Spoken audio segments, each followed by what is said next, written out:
हैं राष्ट्रीय पंचायत न्यूज।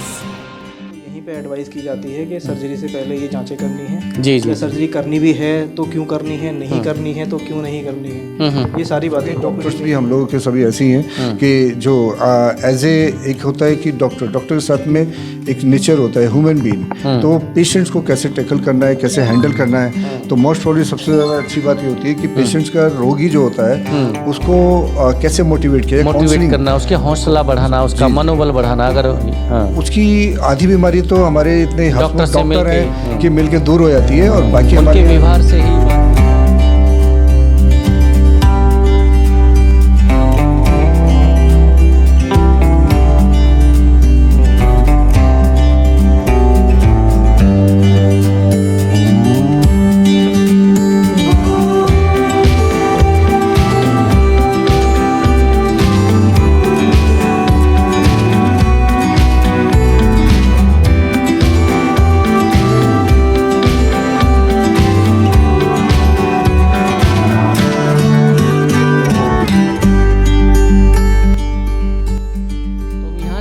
पंजीकरण कराने के बाद सीधा शुरू होता है ओपीडी का। फर्स्ट ऑफ ऑल आपको वाइटल्स के लिए जाना है उस काउंटर पर। वाइटल, एक्सक्यूज मी मैडम, आपका शुभ नाम क्या है? सोफिया अंजुम। सॉरी? सोफिया अंजुम। सोफिया अंजुम। हाँ जी। अंजू जी, ये जो आप वाइटल में क्या क्या होता है? पेशेंट जैसे बहुत लोगों को जानकारी नहीं कि वाइटल का महत्व क्या है, क्यों करते हैं, कैसे करता है? पता चलता है कि अगर आप हाइपरटेंशन के पेशेंट है तो बीपी चेक करते हैं हम कि बीपी नॉर्मल चल रहा है, हाई चल रहा है। जी। पल्स रेट देखते हैं, SpO2 चल रहा है, जैसे कोविड के चलते हुए ऑक्सीजन लेवल लो जा रहा है, SpO2 वगैरह अगर लो जा रहा है तो उसके लिए प्रायोरिटी पे हम उसको ट्रीटमेंट के लिए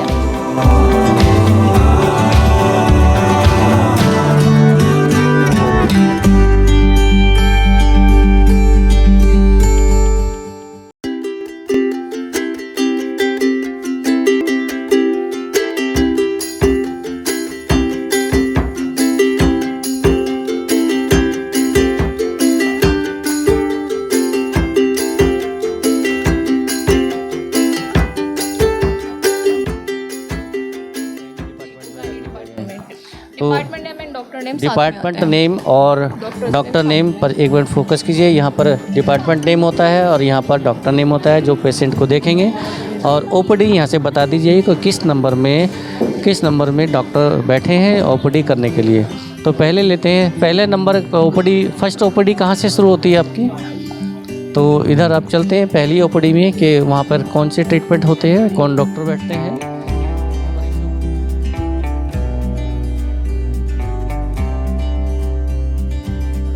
ओपीडी फर्स्ट है consultant general laparoscopic surgery doctor Asif M Ansari.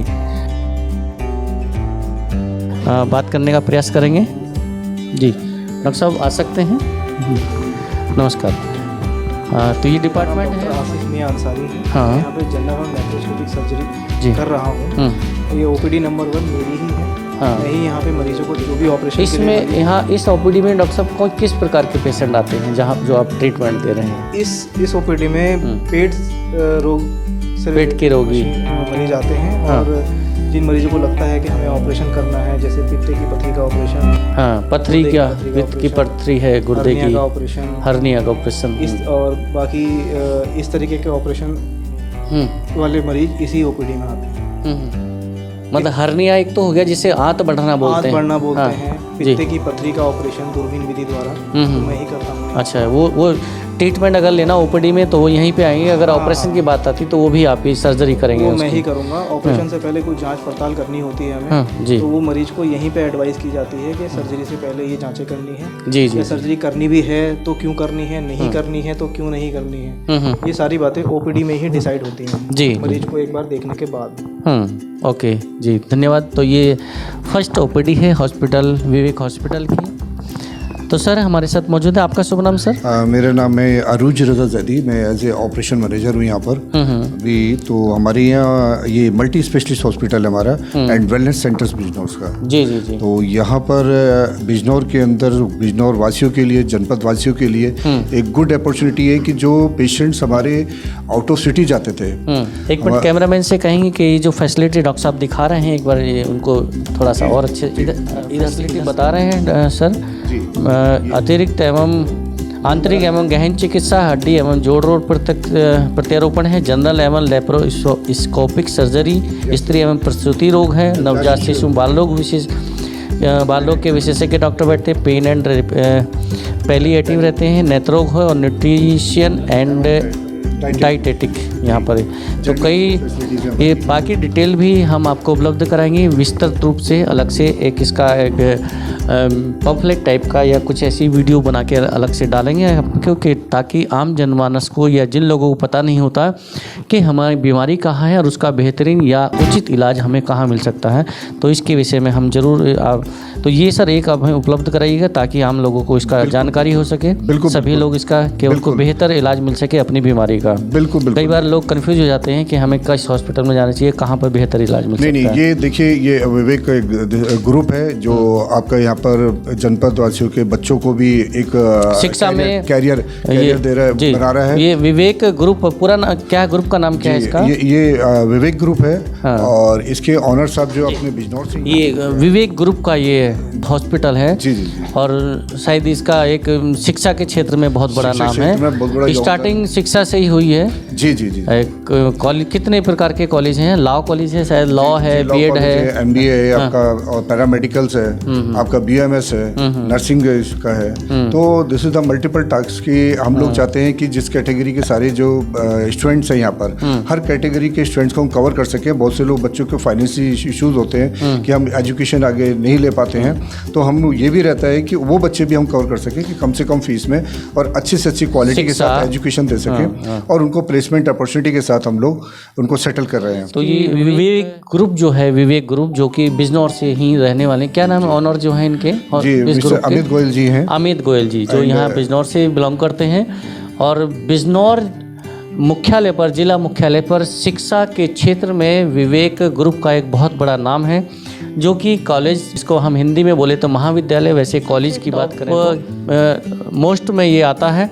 और उसी का शिक्षा की गुणवत्ता को लेकर और यहाँ की सुविधाओं को लेकर एक बहुत ही उपलब्धि मिलने वाली है कि इस ग्रुप को महाविद्यालय से एक विश्वविद्यालय में भी, यूनिवर्सिटी में बदला जा रहा है। परमिशन इसकी शायद मिल चुकी है। तो बहुत जल्द यहाँ पर यूनिवर्सिटी बन जाएगी। जो बच्चों को कुछ कोर्सेज नहीं मिलते थे या कुछ ऐसी चीज़ें हैं जो विश्वविद्यालयों में मिलती, यूनिवर्सिटी में मिलती हैं, वो अब बिजनौर में मिलेगी। यानी बिजनौर में एक विवेक यूनिवर्सिटी भी, विश्वविद्यालय भी बन जाएगा। प्रयास यही है हमारे ओनर साहब का और बाकी पूरे मैनेजमेंट स्टाफ का कोऑर्डिनेशन है एंड जनपद वासियों के साथ में कि जो यहाँ की मेन जो बिंदु हैं, जो प्रॉब्लम्स है बच्चों की, आउट ऑफ सिटी जाते थे, वहाँ पर हॉस्टल चार्जेस लगता था, उनका ट्रांसपोर्टेशन था, वो उन सब चीज़ों को एक उनको फाइनेंशियली ब्रेक दिया है कि वो बच्चे उस क्वालिटी के साथ ही जो NCR या दिल्ली में या मेट्रोपॉलिटन सिटी या जो इसमें स्पेशलाइजेशन इंस्टीट्यूशंस हैं, वो स्पेशलिटी हम लोग अपने यहाँ दे सकें, और वो दे रहे हैं अपने शहर में, अपने शहर में, बाहर ना जाना पड़े। बिल्कुल। और डिसिप्लिन बहुत ही ज़रूरी है, और डिसिप्लिन इस कॉलेज का बना हुआ है जो आज तक क्या बोलते हैं, डिसिप्लिन में नंबर 1 रहा है, और ये क्वालिटी के साथ आगे बढ़ रहा है। डिसिप्लिन जहाँ होगा वहाँ पर गुणवत्ता अपना आप ही आ जाएगी। जी। और सभी डॉक्टर्स भी हम लोगों के सभी ऐसे ही हैं कि जो एज एक होता है कि डॉक्टर के साथ में एक नेचर होता है ह्यूमन बीइंग, तो पेशेंट्स को कैसे टैकल करना है, कैसे हैंडल करना है। तो मोस्ट प्रॉब्ली सबसे ज़्यादा अच्छी बात ये होती है कि पेशेंट्स का रोगी जो होता है उसको कैसे मोटिवेट करना, उसके हौसला बढ़ाना, उसका मनोबल बढ़ाना। अगर उसकी आधी बीमारी तो हमारे इतने डॉक्टर हैं कि मिलके दूर हो जाती है, और बाकी उनके व्यवहार से ही बात करते, जब डॉक्टर बात करते हैं तो आधा तो वैसे ही ठीक हो जाता है। जी। और मनोबल बढ़ते ही फिर थोड़ा सा दवाई देके वो पूरा ठीक हो जाता है। और सबसे अच्छी चीज़ है कि ICU बहुत अच्छे लेवल पर हमारे यहाँ मेंटेन हुई है, एंड OT है हमारे यहाँ। एक साथ हम लोग 4-4, 5-5 ऑपरेशन कर सकते हैं, डॉक्टर्स करते हैं हमारे यहाँ। इतना बड़ा OT है, इतना बड़ा OT है, और इसकी सुविधा जनपद वासियों के लिए, आसपास के क्षेत्रों के लिए है, वो इसका भरपूर फायदा उठाए। एक चीज़ और कहना चाहूँगा, जहाँ पर जिनकी फाइनेंशियली इश्यूज हैं, तो हमारे यहाँ सबसे अच्छी बात है कि आयुष्मान कार्ड है, और वो हम लोग अच्छे से प्रॉपर उसको चेक करके गवर्नमेंट के जो रूल्स हैं, रेगुलेशंस हैं, उसको उसके मद्देनज़र हम उन मरीजों का ट्रीटमेंट करते हैं फ्री ऑफ कॉस्ट हो जाता है वो, और आयुष्मान कार्ड के जरिए। और जो पेशेंट यहाँ पर एडमिट है उसको खाने की पीने की डाइट चार्ट जो होता है डॉक्टर के अकॉर्डिंग वो उसको यहाँ फैसिलिटी मिल जाती है। और कहीं भी अटेंडेंट एक साथ में रुकता है। हमारे यहाँ प्राइवेट वार्ड भी हैं, जनरल वार्ड भी हैं, फीमेल वार्ड भी हैं। तो this is the multiple task, एक आधुनिक सुविधा के साथ, गुणवत्ता के साथ हमारा हॉस्पिटल चल रहा है और बहुत कम समय में हम लोगों ने बहुत अच्छा। कई बार सर ऐसी समस्या आती है जैसे हॉस्पिटल थोड़ा शहर से अगर हम 1-1.5 या 2 या 2.5 किलोमीटर पड़ता होगा, ज़्यादा दूर भी नहीं है, बहुत कम दूरी पर है, तो उस लोग बाहर से आता है कोई ज़िले का या कहीं अदर ज़िले से आते हैं, तो वहाँ पर क्या रात में रुकने की या खाने पीने की कोई वहाँ व्यवस्था भी रहती है, कैंटीन टाइप का जैसे होता है? हमारे यहाँ कैंटीन है और उसमें पूरा पेशेंट के साथ क्वालिटी के साथ जो फूड पॉइजनिंग भी नहीं हो और उससे बीच बीच में गुणवत्ता चेक होती रहती है। डाइटिशियन हमारे यहाँ ऑलरेडी एक अपॉइंटमेंट है जो इन सब मतलब तीमारदारों को भोजन के लिए परेशान होने की भी जरूरत नहीं, उनके लिए भी व्यवस्था है। कई बार मन में ये शंका होती है कि शहर से दूर है तो कहीं खाने का व्यवस्था, तो वो सारी व्यवस्था विवेक हॉस्पिटल और उसकी कैंटीन उपलब्ध करा रही है। और इवन पेशेंट के लिए भी डे नाइट 24 आवर्स सुविधा है, 7 days into 7 days। एंड आपका एम्बुलेंस फैसिलिटी है कि कभी भी एक जस्ट हमारा जो अपना नंबर है उस पर कॉल करिए, विदिन जितनी जल्दी हो सकेगा एम्बुलेंस की सुविधा, एम्बुलेंस वहाँ पहुँचेगी और पेरेंट्स को घर से ले आएगी। फर्स्ट एड उसको इमरजेंसी हमारी 24 घंटे ओपन है, या जहाँ भी उसको कोई समस्या होती है वहीं से पेशेंट को बिल्कुल रिसीव करेगी। बिल्कुल। तो ये हॉस्पिटल की सुविधाओं के बारे में कुछ जानकारी दी। आपका शुभ नाम? मेरा शुभ नाम है अरूज रजा जैदी जी। आप यहाँ पर क्या व्यवस्था देख रहे हैं? मैं ऐसे ऑपरेशन मैनेजर हूँ। हाँ। और सारी हॉस्पिटल्स की और बाकी जो भी रिक्वायरमेंट डॉक्टर्स की रहती है या मैनेजमेंट की, तो उसमें एक सहयोग रहता है कि हम क्वालिटी के साथ समय पे पूरी मेंटेनेंस जो टाइम टू टाइम है उसको मेंटेन करना। एंड पेशेंट है उनकी काउंसलिंग या उनको कोई प्रॉब्लम तो नहीं है तो उनको सारा उनके प्रॉब्लम को रिजॉल्व करना।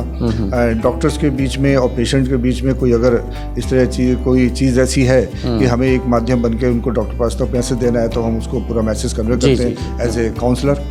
तो पूरे हॉस्पिटल की क्वालिटी को हम मेंटेन करते हैं। This is my work. अब हमारे साथ जैदी जिन्होंने मिस्टर जैदी जिन्होंने जानकारी दी है पूरे हॉस्पिटल के बारे में, क्या क्या यहाँ पे फैसिलिटीज़ हैं, कैसे मरीज़ को यहाँ पर ट्रीटमेंट मिलता है और डॉक्टर और मरीज़ के बीच में जो रिश्ता मधुर रिश्ता है वो किस तरह से बना रहता है ताकि मरीज़ डॉक्टर से मिलते ही आधा ठीक हो जाता है और बहुत थोड़ा सा जो दवाई नॉर्मल सी चलती है उसके बाद। इसमें लास्ट में एक चीज़ कहना चाहूँगा कि एक ही उद्देश्य है बिजनौर वासियों के लिए और आसपास के लोगों के लिए, हेल्थ एंड एजुकेशन। और ये चीज़ें हमारे चेयरमैन साहब लेके चल रहे हैं, वो इतने सहयोगी हैं। शिक्षा पे उनका पहले से जो रहा, स्वास्थ्य पे भी वो है तो सब कुछ है, अवेयरनेस है। तो एजुकेशन ऑलरेडी हमारा हब रहा है, कई सालों से चल रहा है। सेकेंड ऑप्शन हेल्थ का है तो हॉस्पिटल ऑलरेडी है। इसके साथ साथ जो पेशेंट हैं जिनके साथ कोई दिक्कत है, कोई प्रॉब्लम है, तो आगे बढ़ के सबसे पहले है लाइफ। तो लाइफ को देखते हुए अगर कोई ऐसी समस्या है कि जो उसको नहीं कर पा रहा है, देखभाल नहीं कर पा रहा है, तो हमारे चेयरमैन साहब, हमारा मैनेजमेंट उसको देखता है कि ये ह्यूमन लाइफ इज मस्ट है, तो उसको हम लोग मानव जीवन प्राथमिकता है हमारे लिए, आधार पे भी हम लोग काम करते हैं। ये नहीं है कि खाली हम लोग ऑपरेशन या जैसे आज की डेट में जो प्रोफेशनली वर्क करते हैं और बस तो वो चीज़ें यहाँ नहीं मिलेंगी आपको। सिर्फ एक जेन्युइन जो ज़रूरत है, अगर पेशेंट को ऑपरेशन की ज़रूरत है तो होगा, और नहीं तो अगर वो नहीं ज़रूरत है तो सीधा दवाई से ठीक हो सकता है, दवाई से ही होगा। बिल्कुल बिल्कुल। इवन इसके बाद हम पेशेंट से बार बार उसके टच में रहते हैं। ये नहीं है कि खाली हमने ऑपरेशन कर दिया या डॉक्टर ने देख लिया या फिर पेशेंट यहाँ से चला गया, हम उसके बाद तक 15 days 1 month तक उसके ऑलरेडी उसके टच में रहते हैं, कॉलिंग करते रहते हैं कि आपको कोई समस्या तो नहीं है, आपका फीडबैक लेते रहते हैं एंड मेडिसिन आपकी चल रही है। या अगर वो कहता है कि मैं मेडिसिन नहीं खरीद पा रहा हूँ, ये समस्या, तो हम उसको समाधान भी देते हैं कि आप ऐसे ऐसे करिए लेकिन ट्रीटमेंट जरूर कराइए, ये आपके लिए ज़रूरी है। तो ये बहुत अच्छी बात है कि हॉस्पिटल से ट्रीटमेंट लेने के बाद, ऑपरेशन कराने के बाद, ये दवाई लेने के बाद कुछ लोग जो घर पर बैठ जाते हैं और किसी भी समस्या, पैसे की समस्या की वजह से या समय की वजह से वो आगे ट्रीटमेंट नहीं कर पाते, बढ़ा पाते हैं, जारी रख पाते हैं और ट्रीटमेंट ब्रेक होती है, उनकी बीमारी फिर से बढ़ जाती है। तो यहाँ पर उस चीज़ का भी समाधान है। अभी आपने देखा फर्स्ट ओपीडी में जो डॉक्टर बैठते हैं वहाँ पर किस प्रकार का ट्रीटमेंट होता है, कौन से मरीज वहाँ पर अपना इलाज कराने के लिए आ सकते हैं। अगली वीडियो में हम लेकर आ रहे हैं ओपीडी नंबर 2 में बैठने वाले चिकित्सक के नाम, उनकी योग्यता और ये डॉक्टर किन किन बीमारियों का उपचार करते हैं, उनकी विशेषज्ञता क्या है। तो यह सब जानने के लिए आप बने रहिए हमारे साथ। विवेक हॉस्पिटल के माहौल, उसके मार्ग कहाँ पर बिजनौर में ये स्थित है और उसके बारे में और विस्तृत जानकारी प्राप्त करने के लिए जो लोग या जो आम जनमानस इस हॉस्पिटल की प्रथम पार्ट नहीं देख पाए हैं, उसका लिंक डिस्क्रिप्शन में दे दिया गया है। आप उस लिंक पर क्लिक करके हमारी पहली वीडियो देख सकते हैं, जिसको नाम दिया गया है विवेक हॉस्पिटल पार्ट 1। पार्ट 2 में ओपीडी नंबर 2 दिखाया गया और पार्ट 3 में ओपीडी नंबर 3 में बैठने वाले चिकित्सक के बारे में हम जानकारी लेकर आ रहे हैं शीघ्र ही। तब तक बने रहिए हमारे साथ। नमस्कार, जय हिंद।